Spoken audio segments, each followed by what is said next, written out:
നിർജീവമായതിനെ ജീവിപ്പിക്കുന്നവൻ. റോമാലേഖനം 4-ാം അധ്യായം 19-ാം വാക്യം ആണ് നാം ചിന്തിക്കുന്നത്. നമ്മുടെ ജീവിതത്തിൽ നിർജീവമായത്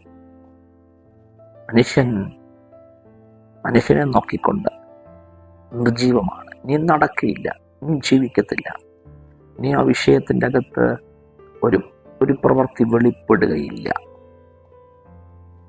പ്രവാചകനോട് കർത്താവ് ചോദിച്ചതുപോലെ ഈ അസ്ഥികൾ ജീവിക്കുമോ? പ്രവാചകൻ പറയുന്ന, കർത്താവ് നീ അറിയുന്നു.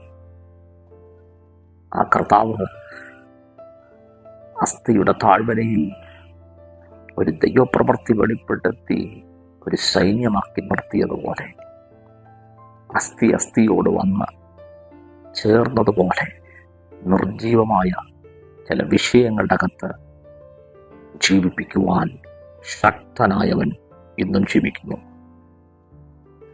അബ്രഹാമും സാറയും നിർജീവത്വം ഗ്രഹിച്ചു, അറിഞ്ഞു നിർജീവമാണ്, നടക്കയില്ല.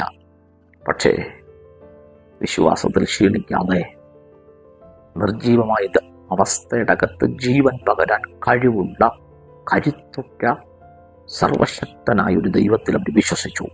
ഈ പ്രഭാതത്തിൽ ഈ വചനം കേട്ടുകൊണ്ടിരിക്കുമ്പോൾ എവിടെയൊക്കെയോ നിർജീവത്വമായി ശരീരങ്ങളുടെ അകത്ത്, തലമുറകളുടെ വിഷയത്തിൻ്റെ അകത്ത്, ഭാവി സംബന്ധിച്ച്, പക്ഷെ ദൈവാത്മാവ് വചനത്തിൽ ഉറപ്പിക്കുന്നു, നിർജീവമായതിനെ ജീവിപ്പിക്കുന്നവൻ ഇന്നും ജീവിക്കുന്നു.